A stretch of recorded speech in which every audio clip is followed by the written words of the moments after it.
Welcome back to Small Business Big Lessons, a Buffer original series.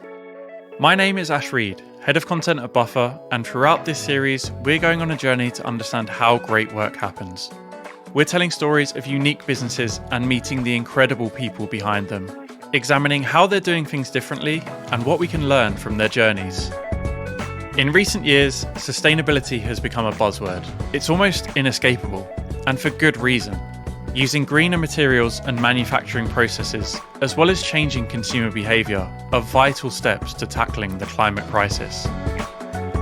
But how do we actually work towards a circular economy that enables the materials we've already created to have a second lease of life? Should this be left to the world of big business, or can small businesses play a part? Well, according to the Small Business Administration, businesses with fewer than 100 employees account for 98.2% of all US businesses. And those with fewer than 20 employees account for 89% of all businesses in the country. So if we're going to effectively tackle climate change and create a more sustainable economy, small businesses will play an essential part. Let's hear from a small business that's driving change and redefining an industry. My name is Phantila. I'm one of the co-founders of Sabai Design. We're a sustainable furniture company really trying to make sustainable living more accessible to more people. Phantila met Caitlin Ellen while studying at Columbia, and the pair instantly bonded over their shared values around sustainability. So after Caitlin and I graduated from college, we were young professionals living in New York, and we're really increasingly trying to implement sustainable practices into our everyday lives. But when it came to furnishing our spaces, we found that it was just really difficult to find pieces that were not only sustainable, but also affordable, aligned with our aesthetic preferences, and convenient. I definitely say that we're more inclined than the majority of people to sacrifice on those other values in the name of sustainability. But at the end of the day, we realized that for most people, if the pieces or products aren't also aesthetically pleasing, affordable, convenient, then sustainability doesn't really matter for them. And so we kind of realized that you can't really ask people to sacrifice on those things if you really want to make an impact. And so we recognize that a growing portion of our generation and future generations really care about that and want to make purchasing decisions based off of that. But there weren't really a lot of options available to them. So that was kind of the inception for the idea behind Sabai. Due to the rise of fast furniture over the past several decades, the furniture industry has become a major contributor to material waste globally. The sheer volume of substances used in producing something like a sofa or a bed, combined with the diversity of materials, means that the vast majority of furniture is not recycled. It's definitely a huge impact, which I think you can pretty easily imagine given the size of furniture products generally and the fact that everyone needs furniture to some extent. So not only do a ton of valuable resources go into making these products, but at the same time, every year, over 9 million tons of furniture waste ends up in landfills. At the same time, a lot of furniture products include toxic materials and chemicals that off-gas and end up in our bloodstream, so are also dangerous to people generally. And then within the affordable furniture space, especially, a lot of furniture comes from abroad. So with that comes a lot of transportation costs and impact on that end. I think just looking at the furniture industry generally right now, compared to older generations where, people were buying furniture pieces that they were thinking they were going to keep for 30 plus years or even pass on to other generations. That's not really the way our generation thinks. And I think that the furniture industry hasn't really adapted to that mindset until recently. You can see that with the wave of rental furniture and things like that, which are great solutions, but not necessarily, the appropriate solution for everyone. I think that a growing number of individuals definitely have an idea about the impact that the furniture industry has on the environment, but we definitely encounter a wide range of consumers. Some consumers really, surprise us and excite us with how much information and how much knowledge they have on the subject and really dig in on those questions about all our materials and all the different things that we're trying to do. But I would say that there's definitely a lot of education that can still be done around this, and that's kind of something that we've taken upon ourselves to do in terms of educate our community, to teach them about, the different things that they can do to improve or lessen their impact on the environment, and especially with respect to their furniture purchases generally. When setting up Sabai, Phantila and Caitlin examined every material and process used in designing, manufacturing and delivering their products to ensure that sustainability and lessening their impact on the environment takes priority at every step. what we've tried to do is, with our consultants, is look at the whole life cycle of the product. So understand not only, is this material a natural material, but is it biodegradable, or if it's synthetic and it does use less resources than a natural material might, but then also thinking about the end of life cycle. So really going through with each material, each phase of the life cycle, and not just with respect to the energy used or the water used, but also the impact down the line. Phantila's background gave her a unique perspective on how to approach sustainability, and as a result of being exposed to eco-friendly approaches to business at a young age, she could easily see how these practices could be applied to different kinds of businesses. My family's from Thailand, and so I grew up there, and my parents, especially my mom, started and ran some eco lodges in Thailand, so I kind of grew up around that type of thinking. And when you think about sustainability generally, closed-loop solutions are kind of a natural part of that, given the limited amount of resources that we have and the impact that waste and pollution has on our surroundings generally. To get a wider view on the circular economy, how it works, and how it's different from the linear model that has been in place for so long, we spoke to an expert who supports and guides businesses looking to adapt to a circular business model. My name is Casper van Danjets. I am a project manager for circular business innovation at Circular Economy. Circular Economy is an impact organization based out of Amsterdam in the Netherlands. With a group of around 50 people there, we're driven towards the mission of accelerating the transition towards a circular economy. So in a linear economy, usually we extract materials from the earth through, for example, oil extraction or mining. We then process those materials and turn it into products that we then use. And after they've been used, they often end up as waste, piles up in our landfills, or even ends up incinerated. So what is the circular economy? I think the best way to think about it is really an approach to completely rethink our economy.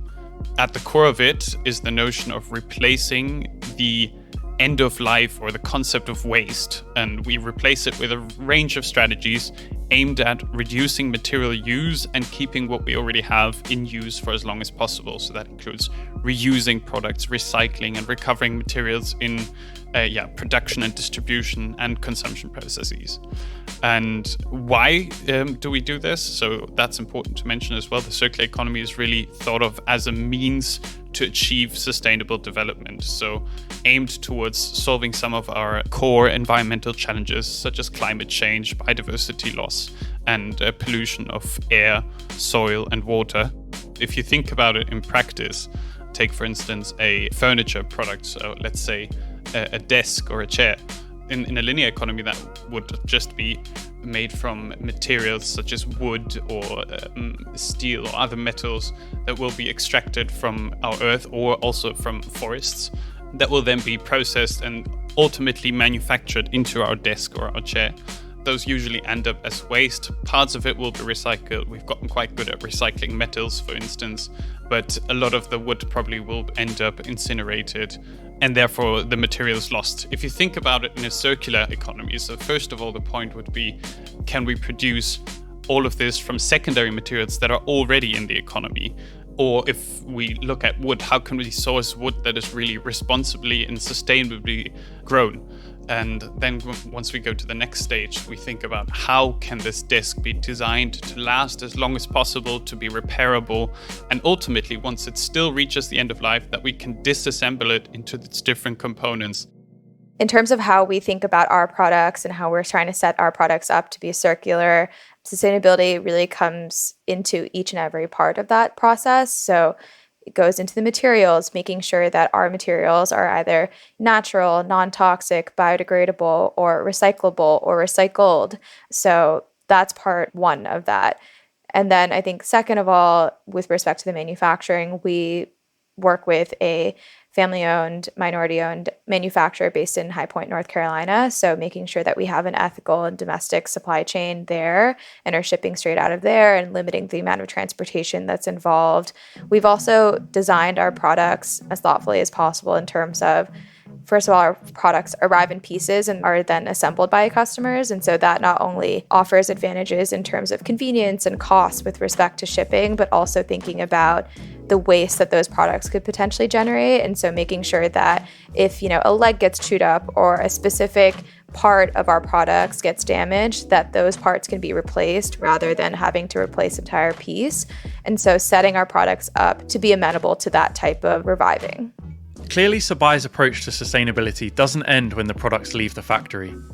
They're thinking about the entire life cycle of a product and how they can make it easy for consumers to make better environmental choices further down the line. We recently launched what we're calling the Sabai standard. And so it's kind of the umbrella under which our different sustainability initiatives live. And so one of the first two programs under that was the Repair Don't Replace program, which feeds into what I was saying earlier in terms of offering our customers different parts of our products and the ability to purchase each of those pieces individually if they need to switch something out so that they don't actually waste an entire product. And then the second program that we have under that is called Sabai Revive, which was actually the first closed-loop furniture program in the United States. With the Sabai Revive program, Sabai will buy back a couch, and then the pieces that are in good, clean condition will then be available for sale on the Sabai Revive website. Sofas on Sabai Revive will be sold at a discount, and any that are not resold after 3 months will be donated. It's been really amazing to see the amount of support and excitement that people have for these programs. I think that it, one, generates a lot of trust in us from our community, them seeing us really make the effort to try to make these programs available to them. It's definitely not easy, and it definitely requires a lot of focus internally to decide that we're going to do this. And so I think our customers really appreciate that and are really excited about these different offerings. I think it's really great to see that when you make these things available to people, they're actually very excited to participate in them. One thing that's been really exciting to see is with our Sabai Revive products, the products that are actually bought back and then relisted as secondhand products, 100% of those products sell out within 72 hours of being listed. So we definitely see that people are really excited to buy secondhand products, which is great because, like I said, a huge part of Sabai and what we try to do is to make sustainability accessible. And, as accessible as we try to be and are, we realize that, $1,000 couch is not accessible to everyone. So it's also really exciting to be able to offer those types of pieces at a lower price point as well. Customers' positive responses to Sabai's programs speak to the growing awareness of environmental issues among consumers. Casper sees this as a wider trend that is affecting not only the furniture industry, but also the food that we eat and the clothes that we wear. As someone who works on this topic on a day-to-day basis, I feel everyone's talking about it, and I feel everyone's changing their mind towards becoming more sustainable consumers. I do think there is a shift. If you just look into your supermarket, how the meat alternative section is expanding in relationship to the meat section. I find that an interesting example of how that transition is kind of happening. Also within fashion, for instance, you would see a lot of brands positioning themselves publicly towards reducing impact and rethinking their value chains. So I very much think there's a transition ongoing here. But the complicated nature and scale of the issue means that consumers are vulnerable to greenwashing, where companies will exaggerate or otherwise obscure the facts around how sustainable or environmentally friendly their products are in order to make them more appealing to customers that want to make better choices. Sustainability is hugely complex and always a contentious issue. And for a long time, I think brands have used the fact that nobody really knows what is sustainable. How can we measure sustainability across different dimensions or aspects of it, and made claims that were maybe not entirely true, or that were overstating reality, or that were simply lacking proof. But that's changing a bit because we are reporting much more. We have the ability to also provide much more insight, and we have legislation also asking for that.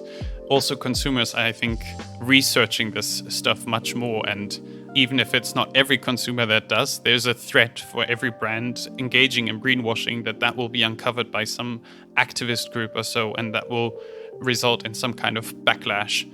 You can make an effort in improving your existing product to be more sustainable, to be less impactful, but it may still be very unsustainable compared to the absolute ideal case. So a brand that wants to really also communicate that it's on this journey, that it's making progress, they may still be far less sustainable than other items or brands leading the field on this. So then, of course, you can immediately see how it also becomes contentious. And I think, it's interesting to also take a bit of that polarization out and encourage everyone to be on that journey, and also really highlight those examples that are kind of the shining stars that we can all orientate ourselves to. Sabai's meticulous approach and deep commitment to environmental issues means they are acutely aware of the issues surrounding communication with customers when it comes to sustainability. Their solution is to share more and be as transparent as possible with customers, which further builds trust.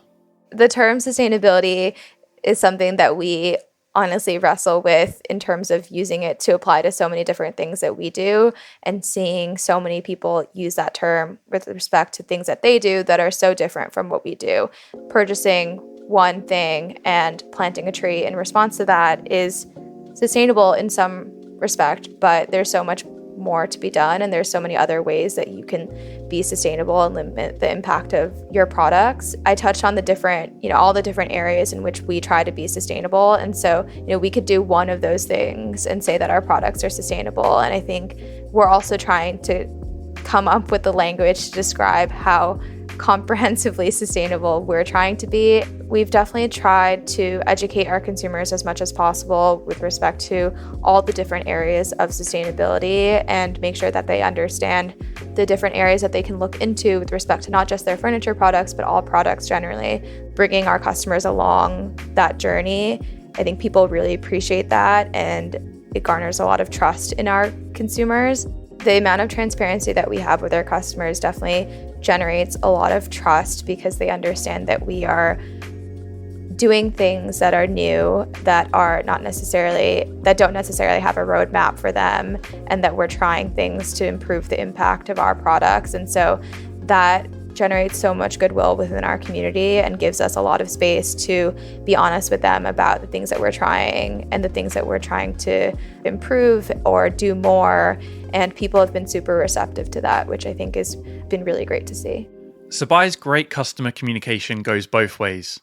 Not only are they telling their audience about the work they're doing to improve the sustainability of their furniture, but they're also listening to what customers are saying back to them. What they hear from customers informs design decisions and the types of products they're making. We definitely listen to our customers a lot. That plays into both the product design phase of things, but also the sustainability aspect. So with respect to product design, we do a lot of polls, a lot of survey work to make sure that we're designing and producing products that people actually want, because at the end of the day, if we're producing things people don't want, that's waste in another way. So in terms of the Love Seat that we recently launched, we did a lot of research and polls around what sizes work best for our consumers and their homes. And so when we first launched, we launched just with a standard 3-seater sofa, a sectional, and ottoman. But we always knew we wanted to expand that product line. So understanding what was most important to people next, and it was definitely overwhelmingly a Love Seat. That's been a really exciting thing to see, just how excited people are to see more products from us. And so that makes it a little bit easier on our side in terms of planning out, what we want to launch next and what we want to give our customers next. Although issues around sustainability are incredibly complex and a consensus around solutions is yet to be formed, one thing is for sure: we can't carry on the way that we have been. But where does change come from, and what does it look like? I think that change is for sure coming from the increased urgency that we see within the environmental challenges that we faced. There's immense pressure building up on governments, and that's of course also reflected in how a lot of societies react to it. So a lot of activism building.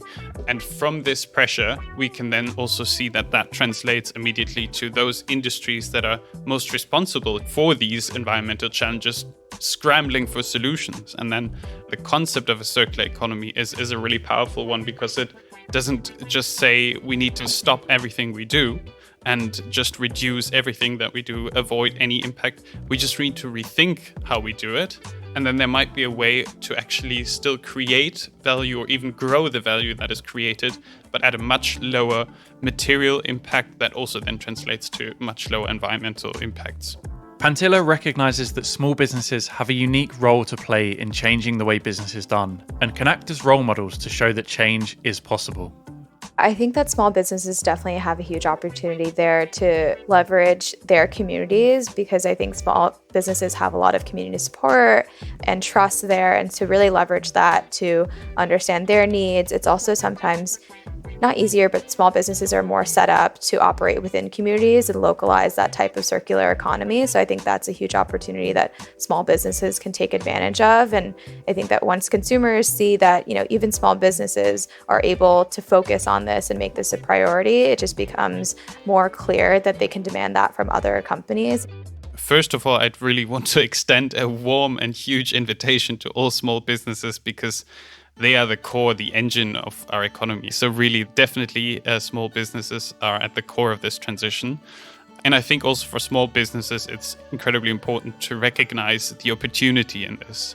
So this is not just some ploy for corporate social responsibility or charity. This is really the opportunity to transform their business models to respond to defining challenges of our time. So without a doubt, sooner or later, that's also where more and more value can be created. The first step for sure is to get an understanding of how does it apply to your industry, how can you get inspired, and what are easy, low-hanging fruits that you can also get started on right away.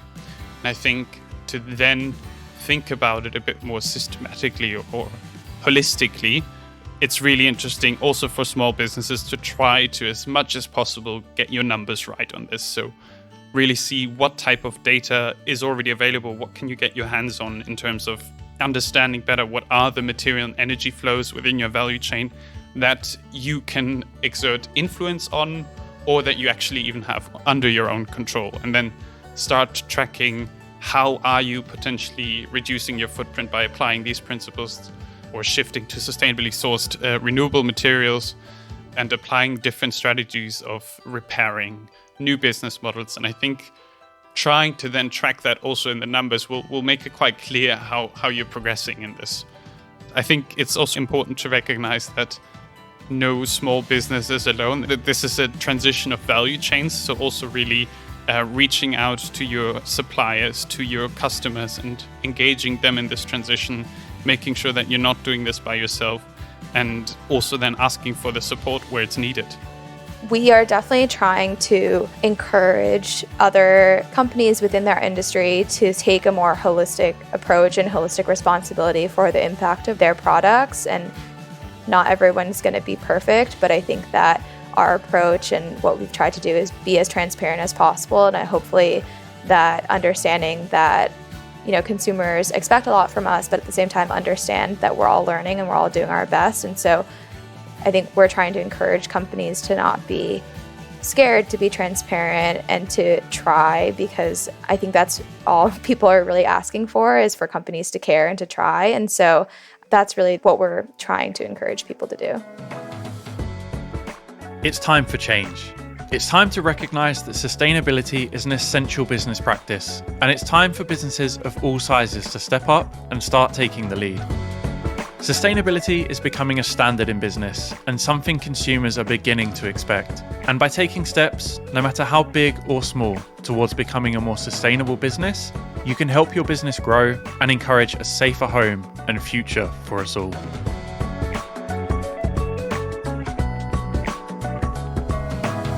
This episode of Small Business Big Lessons was written by me, Ash Reed, script edited by my teammate Ariel Tannenbaum, and produced by Rowan Bishop at Message Heard. We're making this podcast because we believe in a different way to do work, and we want to share the stories of the businesses inspiring us. We also share our own story transparently over at buffer.com/open. If this episode has inspired you or is helping you think about building your business in new ways, we'd love to hear from you. Tweet us at Buffer, head to Apple Podcasts to leave us a review, and be sure to subscribe.